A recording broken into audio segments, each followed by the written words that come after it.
Can't Hurt Me. Master Your Mind and Defy the Odds by David Goggins. In just a few minutes, you'll hear the key takeaways from each chapter of Can't Hurt Me. But first, let's get to the introduction. Introduction. Do you know how much you're capable of? Most people never recognize their true potential because they're too busy searching for comfort. It's easy to embrace a victim mentality and make excuses for your unhappiness, but in so doing, you're choosing the ease of complacency over the joy of fulfilling your dreams. By embracing comfort and complacency, the vast majority of people utilize only a fraction of their personal power. Breaking this cycle requires a willingness to develop mental toughness and impose discipline on your mind.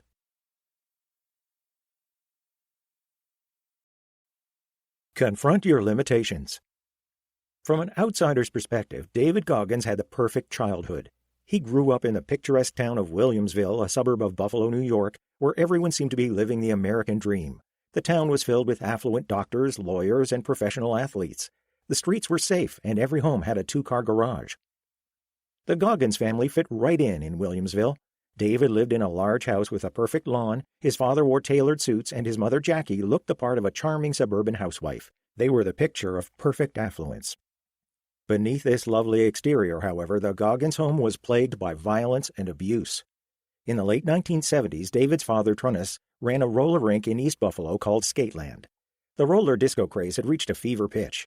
To milk this trend for all it was worth, Trunnis put his two sons and Jackie to work each night. By the time he was 6 years old, David was in charge of single-handedly managing the counter where patrons rented roller skates. The entire family worked the evening shift at Skateland, and when the doors closed around 10 p.m., the boys were charged with mopping down the rink and cleaning the bathrooms. David and his brother would then try to sleep in the Skateland office while their parents worked the bar on the second floor of the building. At 6 a.m., the entire family would return home. David would head off to school only to spend his day falling asleep in class. Trunnis was also violent. He routinely beat Jackie as well as the boys. Jackie had no money of her own, and she and Trunnis weren't married, so she had no claim to his assets. When she finally left him, she had only one credit card to her name and two young boys to take care of. With a childhood defined by abuse and violence, David Goggins had every reason to become a statistic. He could have made any number of excuses for why he couldn't achieve his dreams or be a success. But he was able to overcome these obstacles. The first step in this process was to name his challenges. What aspects of your life are holding you back? Has childhood abuse left you scarred? Has a failed marriage destroyed your confidence? What parts of life make you feel insecure, and what hurdles currently keep you from happiness? Break out your journal and make an exhaustive list of all your setbacks and problems. This won't be a fun process, but recognizing your obstacles is the first step toward overcoming them.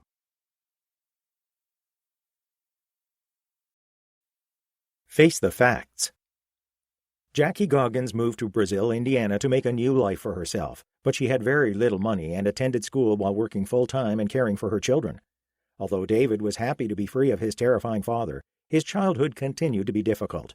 Because he had been too tired to pay attention during his early years of elementary school, he failed to master the academic basics. Even in high school, he was reading at a fourth-grade level. To succeed, David became a master of cheating. But this strategy took him only so far. Near the end of high school, Goggins decided to join the Air Force, but doing so required passing a rigorous aptitude exam. After he failed the exam twice, Goggins knew he needed to get serious about preparing and began adhering to a rigorous study schedule. To motivate himself, he wrote all his shortcomings, insecurities, and goals onto Post-it notes and stuck them to his bathroom mirror. This accountability mirror forced Goggins to be brutally honest with himself about how he was contributing to his own misery and what he needed to do to improve. To jumpstart your own improvement, create your own accountability mirror. Accept the fact that you feel insecure about your academic performance or ashamed of your dead-end job. Own the fact that your body image issues are taking a toll on your life, and think about concrete steps you can take to fix them. While you may have experienced injustices, you are ultimately responsible for your own success. Stop blaming your neglectful parents, a discriminatory political system, or your unfair boss for your shortcomings, and take control of your own life. Accept that you have failed in certain parts of your life and then decide to be the one who makes your life better.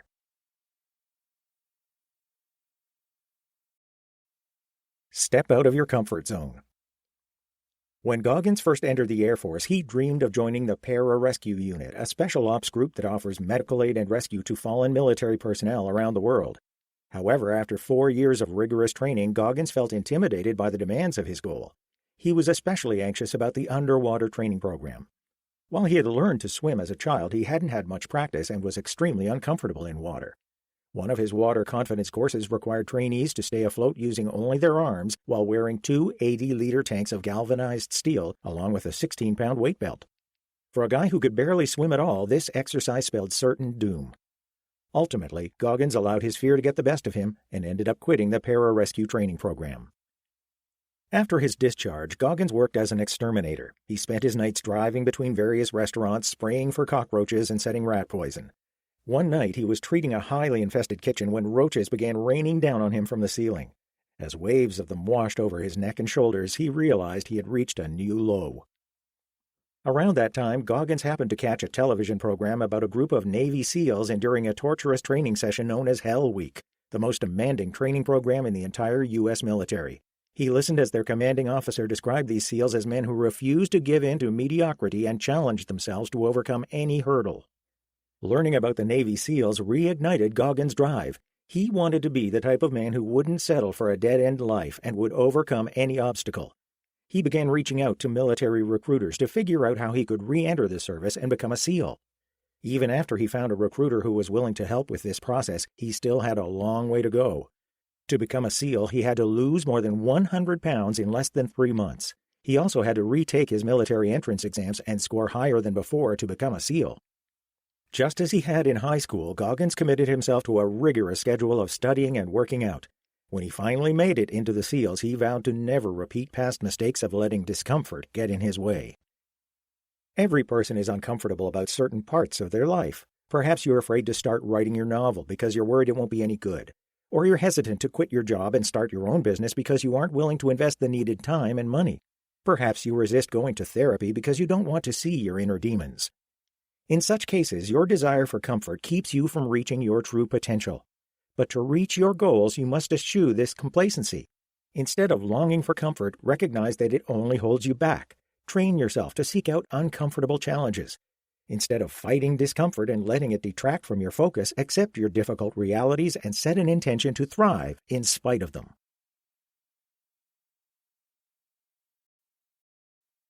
Face your opponent. Goggins trained to become a basic underwater demolition SEAL, BUDS. During the BUDS program, recruits endure 6 months of intense physical training. They learn complex diving skills and land warfare. The class usually begins with 120 recruits, but only 25 to 40 end up completing it. Goggins' agonizing training program was led by Psycho Pete, an instructor who barraged the new SEALs with threats and criticism to make the program even more intense. During his own Hell Week, Goggins and his fellow trainees had to stay awake for 5 days and 5 nights in a row. They endured long runs, punishing workouts, and hours swimming in the ocean. Psycho Pete's constant taunts made the process even worse. Over the course of Goggins' training, he decided to fixate on Psycho Pete to stay mentally strong. Instead of internalizing Psycho's insults, Goggins decided to be the kind of SEAL who would put naysayers to shame. No matter the challenge and no matter the discouragement, he set an intention to go above and beyond. Consider the competitive circumstances of your life right now. Are you trying to get the highest grade in your chemistry course or score a great promotion? Are you trying to master the craft of poetry or get your film into a prestigious festival? Who are the people standing in your way? Are you competing against another brilliant student or dealing with an insanely demanding boss? Whatever the context, use your opponents to your advantage. Instead of complaining about the obstacles in your way, do whatever is necessary to impress or outwork your competition. And don't be afraid of going overboard. Don't just aim for an A on your exam. Study enough to get a perfect score. Don't just write a good enough script. Write the kind of story that will change cinema forever. Calculate the necessary effort for reaching your goal and then work 10 times harder than that. Instead of letting discouragement keep you down, use it as inspiration.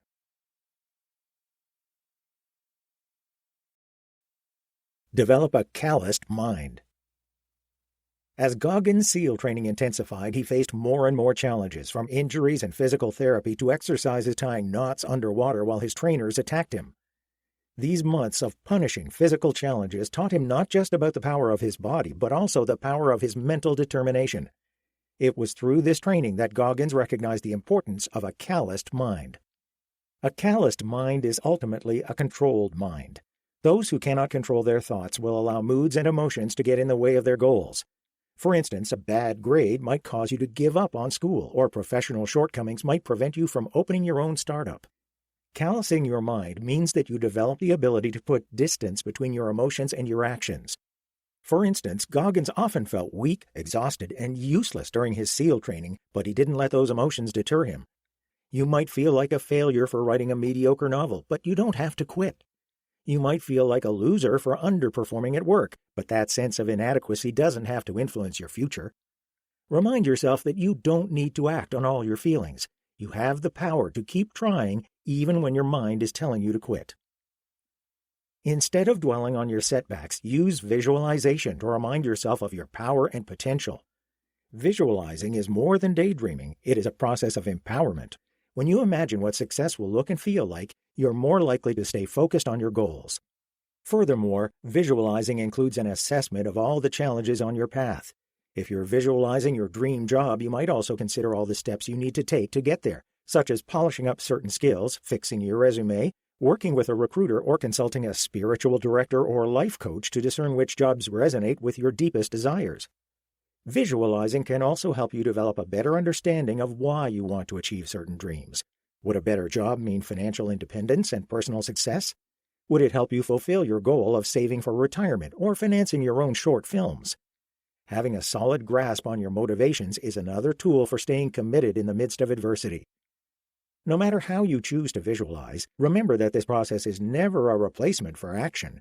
Don't just daydream about writing your novel or getting a better job. Take concrete steps to make those dreams a reality.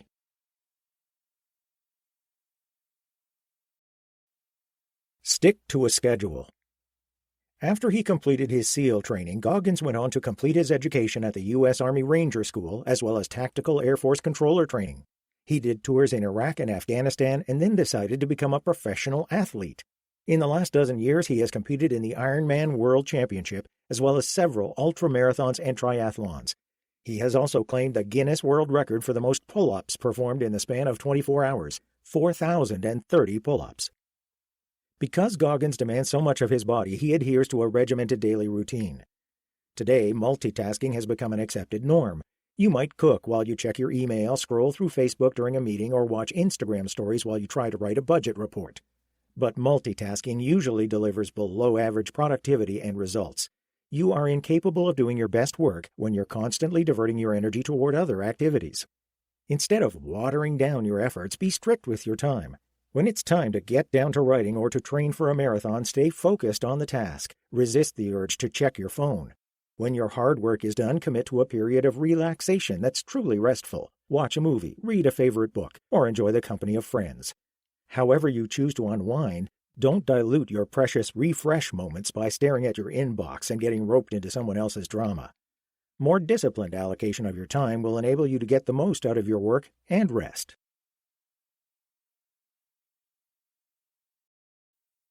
Conclusion.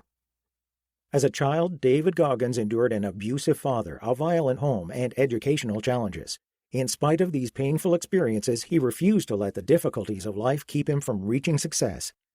By mastering his mind, he not only cultivated an impressive record of military achievement, but also completed some of the most punishing athletic feats in the history of the world.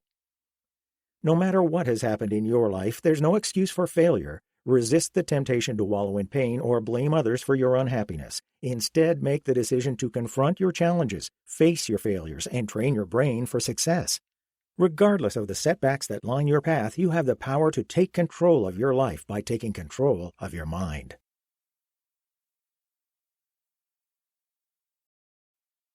About David Goggins.